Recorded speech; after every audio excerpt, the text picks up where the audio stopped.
This talk is about the effect of lightning protection rods on the data quality of our C-band radars. And as always, this isn't a one-person show, so thank you to all the people listed on this first slide. This was teamwork. To start, I would like to talk about first about the necessity why lightning protection. The main reason in Germany is that it's a regulatory requirement for such buildings as weather radars. The reason is that we sometimes have staff there, usually only for maintenance or calibration reasons, so they're only there for a short time. But this makes it important to have lightning protection installed. The second reason is obviously that weather radars are quite expensive equipment, so we don't want it to be damaged by lightning strikes, so it's a good idea to have them protected. To get an idea what kind of danger we talk about, you have to rely on statistics because, well, it luckily doesn't happen that often that radars are hit by lightning strikes, and for southern Germany at least, the assumption is that you have to that you have about 2.6 lightning strikes per square kilometer a year. Due to the fact that we put our radars on top of towers, the towers are often structures made of conductive material, steel, and that we even put the towers on top of mountains makes them very exposed to lightning strikes, which is why this number usually is doubled. So we come to 5.22 lightning strikes per square kilometer a year. Now, the surface of a radar tower is quite a lot smaller than a square kilometer, and from talking to my colleagues, I've heard that we haven't had any lightning strikes, luckily, over the last 10 years, or we haven't had any recorded damages due to lightning strikes. So it might have happened that a lightning struck, but the lightning protection worked, or that just nothing happened. To calculate what kind of lightning protection you have to use or how it works, you can build a model of your radar tower in software, for example, and then you put the lightning protection rods on as you want to place them, and then you roll an imaginary ball over that building. And you place the lightning protection rods in such a way that this ball never touches the building. If this is the case, then your protection works. The size or the radius of this ball determines the lightning protection class. The smaller the radius, the higher the lightning protection class is. So the first lightning protection class would be with a ball of 20 meters radius, and we are aiming for our radar towers for lightning protection class 3, which has a radius of 45 meters. The current lightning protection system installed at all 17 weather radars in Germany looks like this. It consists of 4 lightning protection rods. Each has a length of 8 meters, and they are spaced by 90 degrees in azimuth apart. The exact distance to the radome varies because all these buildings are unique, so you cannot put them in the same place everywhere. The last meter of these 8 meters is made of stainless steel with a diameter of 1 centimeter, and this tip is where the lightning is supposed to hit. And it is connected to an aluminum cable of 8 millimeters diameter, which goes down to the ground. And this cable is encased by fiberglass with a diameter of 5 centimeters at the top and 10 centimeters at the bottom. So these rods are quite massive and a pretty big obstacle that's up there. This results in a lightning protection class 1. So this is the highest that you can have for any buildings. This is this 20-meter radius ball that you roll over it. And to give you an idea, this is required, for example, for nuclear power plants in Germany. So it's a little bit overkill what we have there. Weather radars don't need this level of protection, really. And sadly, when it was installed, there wasn't any time to evaluate the effects on data quality of these rods. Yeah, during the last few years, we found 2 negative effects of these rods on data quality. The first one is due to beam blockage. During yesterday and today, we saw many slides where people have shown PPI scans where you can see beam blockage happening due to buildings, for example. And this is what also happens with the lightning protection rods. The image shows you the precipitation sum over a whole year for one of our radars. And you can immediately see this cross-like shape. And behind these lightning protection rods in the red areas, the amount of precipitation is strongly underestimated. We miss a lot of precipitation over the course of a year. The negative image, so the blue colors around it, have sometimes been coined as a four-leaf clover pattern. This usually isn't that much of a problem if you're talking about observing the current weather or near weather forecast, but if you talk about hydrological or climatological applications, this really becomes a problem. So in order to evaluate the effects of beam blockage, you can do these precipitation sums over a sufficiently large time span, and this will give you an idea if it happens or not. The second negative effect that we've seen is reflection on the rods. On the right, you can see a PPI of one of our radars during a rather strong thunderstorm in the southwest. And at 203 degrees azimuth, there is also one of these rods. And if the geometry is just right, some of the radiation that the radar transmits is reflected from the lightning protection rod, hits the weather target like a thunderstorm, and the return signal goes the same way. So you receive a weather signal where there actually isn't any. You can see that in the red circle.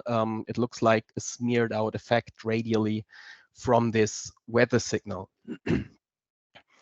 Now, this is kind of hard to quantify and to reliably recreate because, well, it's weather and it's just happening. But you can get an idea about this effect if you do antenna measurements. If you have the geometry right, you can recreate this effect, this reflection on the lightning protection rod. And in an antenna pattern, this will look like increased side lobes. It's important to note that this is not a problem of the antenna. The antenna is just fine. It just looks like you have enhanced side lobes. So to evaluate this, we have done antenna measurements. Now we know about these two problems and their effects, and this led to the idea to renew our lightning protection system, to get a new system running. And we have checked 3 new lightning protection rods that should help with these problems. 2 of them are vertical. You can see it on the top left. This is one of them installed. They are 4 meters long, and you also need 4 pieces of them for a protection. They had diameters of either 16 or 40 millimeters, and were both made of just steel. They are pipes with a pretty thick wall. The third one that we checked was a horizontal lightning protection rod shown on the top right. This goes out radially from the radar tower, and the last meter of the total 4 meters is angled upwards by 45 degrees. And then you can use this method of creating a model of your building and putting the lightning protection systems in place and roll this imaginary ball over that. This gives you these blue surfaces on the images below. And if these surfaces do not touch the radome, your lightning protection is working. It's kind of hard to see, but on both these lower pictures, there is an additional little lightning protection rod on the top panel of the radome, in the center of the radome. And this is absolutely required to get the lightning protection working. Without it, it isn't working. So you really need it. But yeah, we couldn't check that with antenna measurements, obviously, because you cannot put a signal source right above the weather radar. The antenna measurements that we did use an external signal source, which consists of an antenna with a feed horn, a signal generator, and a power generator. and you put this external signal source in a suitable location that has a direct line of sight towards your weather radar. We have such a location circled in red on the bottom right. This is a hill about 20 kilometers away from our research radar. And there we put up the signal source. Then you turn off the radar's transmitter, and then you wiggle around both antennas to get the exact line of sight working so that you really point your external antenna towards the radar. And we installed all the lightning protection systems in sequence, so one after another, and then we performed a series of high resolution scans. These scans had a high PRF and a short pulse width. This is just to get a good amount of samples per array. And the horizontal and vertical resolution of our scans was 0.05 degrees, so really high resolution. We recorded 20 kilometers of range with 1 kilometer range resolution. This again is just to get a good amount of samples because the external signal source is sending a constant signal, so your signal should be the same in all range gates. We recorded especially the signal to noise ratio and then a few other dual pole moments. And during one scan, we recorded a raster scan. So that means that's a certain area in azimuth and elevation that is covered. Then we did a few PPIs and a few RHIs, and both of them with the exact location of the external signal source at the center. And all of this could be done with our default radar software. So we didn't have to use any manual control of the radar or any additional software. It's just you set up the scans, you put it in a schedule, and you have it running. And we did this for different setups with lightning protection rods installed. You can see it right here. This is not a conclusive list, but it gives you an idea. We had all the 3 introduced lightning protection rods installed and also did a measurement without any lightning protection rods to have a baseline to see what we could reach with a good system. We installed them a little bit next to the external signal source to recreate this reflection on the rod. And we also installed it right in the line of sight to see if we have any beam blockage. And then we did measurements in H only and in simultaneous transmit and receive for both channels. One measurement took about 2 hours. So this tells you that we couldn't do this in one day, but all these measurements were done within the span of about 2 weeks. And I say that because this implies that these measurements will show a little variability. They aren't easily comparable on each number, but you have to use statistics because you can't always set up the external signal source in the exact same way, and you have variability in atmospheric patterns which give you, which diverts the signal a little bit.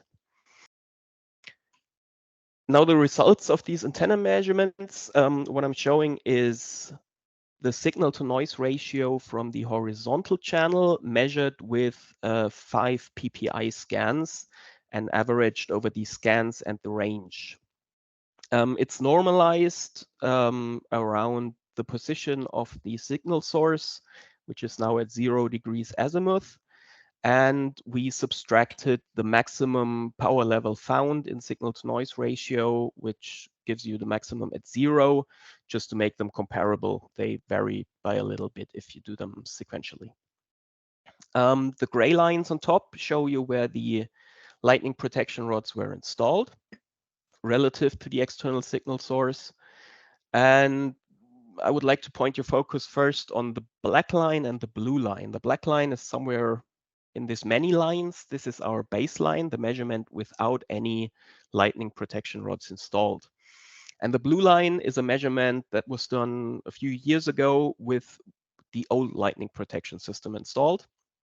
And we can zoom in a little bit and put a few numbers up there. You can see that the old lightning protection rod increased the side lobe level by about 20 dB. And did this over an azimuth span of about 40 degrees. So it's a really large impact of these rods. The horizontal lightning protection rod shown in orange didn't really increase the side lobe level. This makes sense because I think it's really hard to get the geometry right that it would be reflected into the antenna the way it looks like. And the other two, the two vertical lightning protection rods with 40 and 16 millimeters diameter, increased side lobe levels by about 5 or 3 dB. Main message of this plot is all of them are substantially better than the old one that we had. And well, the best one would be the horizontal one. Same plot for the vertical channel SNR. You can see again the same image. The blue line is a lot different than the others, and the others are quite close to each other. Zooming in again, you can see that the side lobe or the total increase in side lobe level for the old lightning protection rod is not as high as before, and the difference between the 16 millimeter and 40 millimeter vertical rods is smaller. We attribute this to the fact that for a vertically polarized wave, the surface on which reflection can happen is the length of the rod and not the diameter. This is like measuring ZDR really. So it kind of makes sense that the 16 and 40 millimeter rods have about the same pattern. But again, the message is all of our new ideas are a lot better than the old one, and we can really use them. This was the evaluation of the reflection that I talked about. The next evaluation concerns the beam blockage that we've seen before. We recorded precipitation sums for 2 months. On the left, you can see the precipitation sum for August, and on the right, you can see it for October. It's just the precipitation sum of the inner 25 kilometers over the span of about a month. And the other 4 images are some kind of B-plot where you have the azimuth angle on the x-axis and the mean sum per angle shown on the y-axis. And now in August, we didn't have, or we only had the old lightning protection system installed at 0 degrees. And during October, we had all 3 new ones installed as well.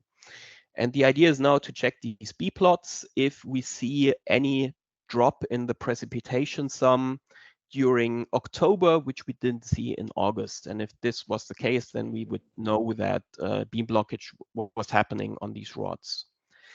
What I would first like to point out is the black area. This is just a sector blanking sector, which we have to have for safety reasons at our research radar.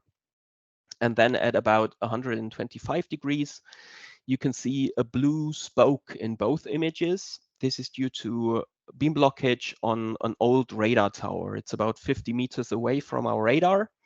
And as you can see in the bottom left at 125 degrees azimuth, the total sums over our recorded time dropped by about 30 millimeters. So even over this short time span, this is a substantial beam blockage happening.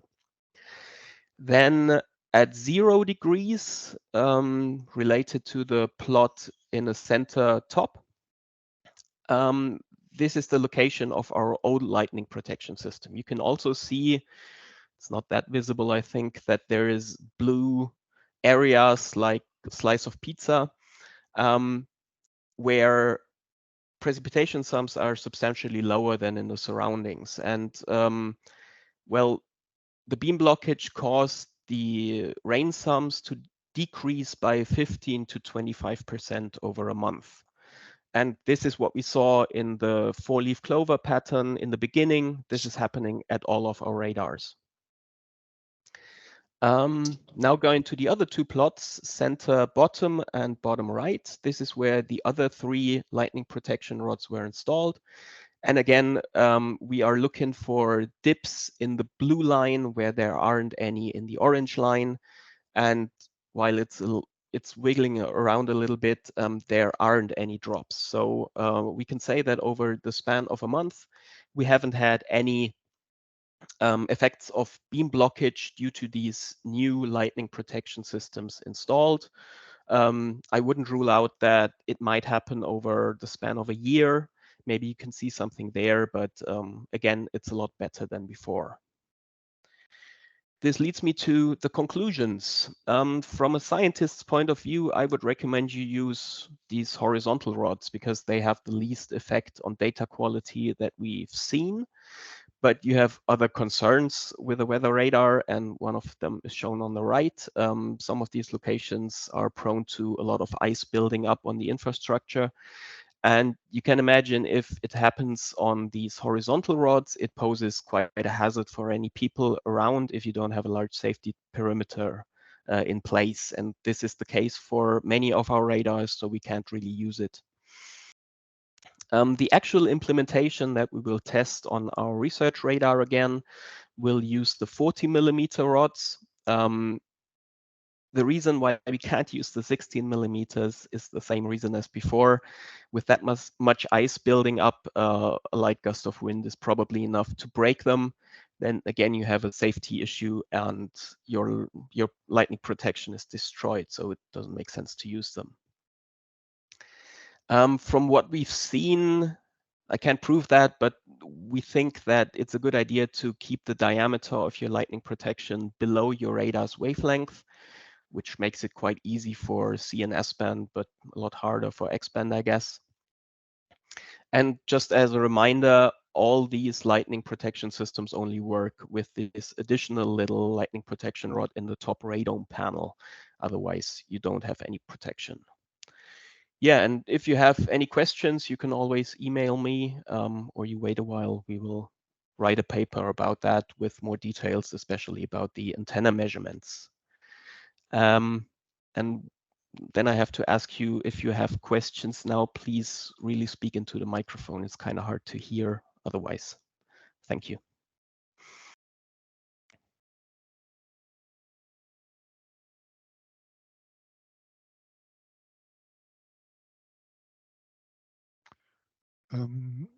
Hello, do you hear me? Yes, I can hear you. Yeah, okay, great. Just one question. You're using this little lightning protection rod on top of the radome. So we call this a nadir rod. What about the wiring which you have to install for grounding this rod? Was this wiring included in the pattern measurements which you have shown? First, we didn't really check the effects of this little lightning protection rod. We did it on another site where we have it installed with recording spectra. I know that we have these cables installed along the radome seams at our research radar. I can't really tell you if they have any effect on the patterns. I haven't checked that. I would have to check where they really are and if we see anything due to them. Can't really answer that, but I will look at the data. Okay, thank you.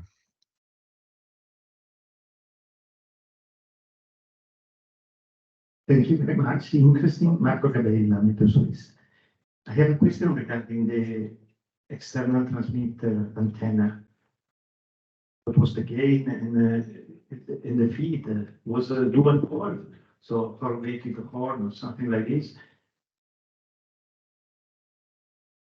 Again, this was kind of hard to understand, but I think the question was if the external antenna did transmit a dual pole signal. Yes, it did. Yes.